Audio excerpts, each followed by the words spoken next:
पानीपत में सौतेली मां ने सगे बेटे से करवाया 12 साल की बच्ची से रेप, तो हरियाणा महिला आयोग हुआ सख्त, एसएचओ को दिए सख्त निर्देश।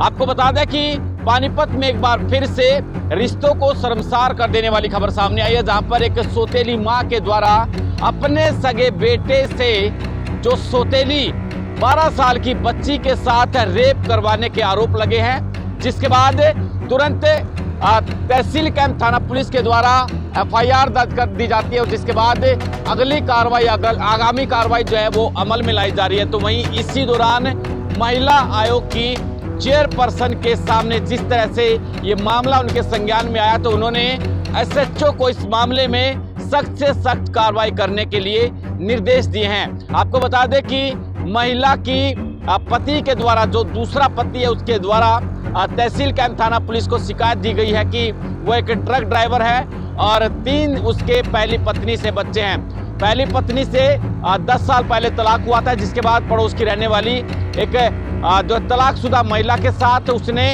अपने बच्चों की परवरिश के लिए जो है दूसरी शादी कर ली थी। और जो दूसरी पत्नी है उसका पहले पति से उस वक्त एक लड़का भी था जो अपने साथ ले आई थी।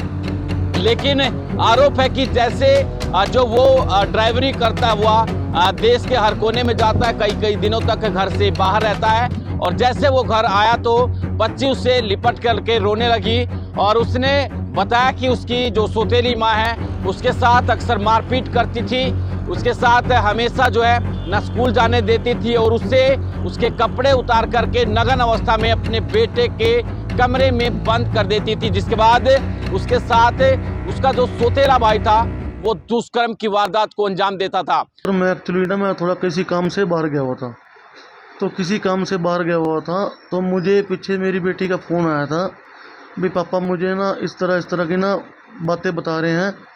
तो फिर मैंने पूरी बात पूछी, बेटी में कैसे बात है। फिर उसने पूरी बात मुझे कुछ फ़ोन के ऊपर बताई, तो कुछ फिर मैंने कहा चलो मैं घर आ गया ना, मैं आपसे बात करता हूँ। तो जब मुझे इस बात का पता लगा भाई ऐसे बात है, तो जो कि राजू नाम का लड़का है वो लड़की से कुछ छेड़छाड़ करता था, तो जो कि मुझे गुड़िया ने बताया।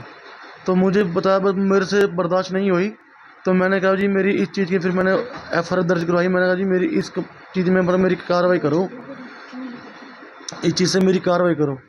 तो इसलिए फिर हमने इस बारे में कार्रवाई करी है जी। दूसरी पत्नी का लड़का है जी, मेरे जाने के बाद वो उस लड़के को बुलाती थी, उसको बुला के बच्चों को अंदर बाढ़ के बाहर से कुंडा बंद करती थी, कुंडा बंद के बाहर से ताला लगा देती थी। तो जब ये गुड़िया किसी बारे में किसी को बताने की बात करती थी, उल्टा गुड़िया को धमकी देती थी, अगर तेने किसी बात को बताया था मैं तेरे को जान से मार दूंगी, तुम्हारे को ख़त्म करवा दूंगी, इसी चीज़ बात की धमकी देती थी मेरे को। तो क्या वो भी शामिल है इस पूरे? हाँ जी, वो भी शामिल है जी इस पूरी उसमें। शिकायत दे दी है पुलिस? हाँ जी, मैंने पुलिस में शिकायत दे दी है जी। तो हम तो ये चाहते हैं जी, देखो जी हमारी पूरी कार्रवाई हो। कभी राखी बांधती थी? हाँ जी, राखी बांधती थी जी, हर साल राखी बांधती थी उसको, बिल्कुल भाई बहन वाला प्यार था। लेकिन उसको देखना चाहिए था भाई ये इतना जुल्म इस बच्चों पे क्यों कर रहे हो, तो उसको शर्म आनी चाहिए थी। हालांकि जिसके बाद कहीं ना कहीं पुलिस हरकत में है, तो वहीं महिला आयोग सख्त नजर आ रहा है। और क्या कुछ कहना है महिला आयोग की चेयरपर्सन का, वो भी आप सुनिए। मैं उषा प्रियदर्शी, राज्य महिला आयोग हरियाणा।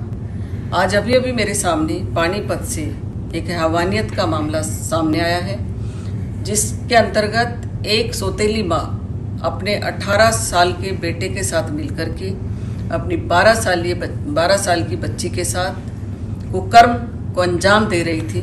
एसएचओ पानीपत कैंप से बात की, उनके द्वारा पता चला कि इसके अंदर कार्रवाई चल रही है, एफआईआर लॉन्च हो चुकी है, लेकिन माँ बेटा और उनकी एक 6 वर्ष की बेटी वहाँ से लापता है।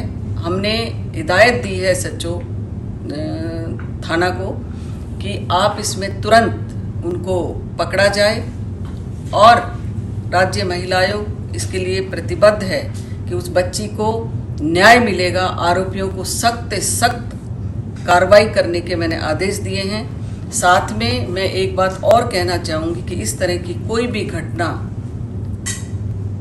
हुई तो आयोग उनको छोड़ेगा नहीं, बख्शेगा नहीं, सख्त कार्रवाई उनके खिलाफ की जाएगी। और उस बेटी को न्याय मिले। आयोग उस बेटी के साथ खड़ा है, हरियाणा की हर उस बेटी के साथ खड़ा है जिसके साथ इस तरह की हैवानियत को अंजाम दिया जाता है। भविष्य में इस तरह की हरकतों को छोड़ दें, इस तरह के कामों को छोड़ दें, इस तरह की सोच को छोड़ दें, इस तरह की मानसिकता को छोड़ दें। हम अब किसी को भी बख्शेंगे नहीं।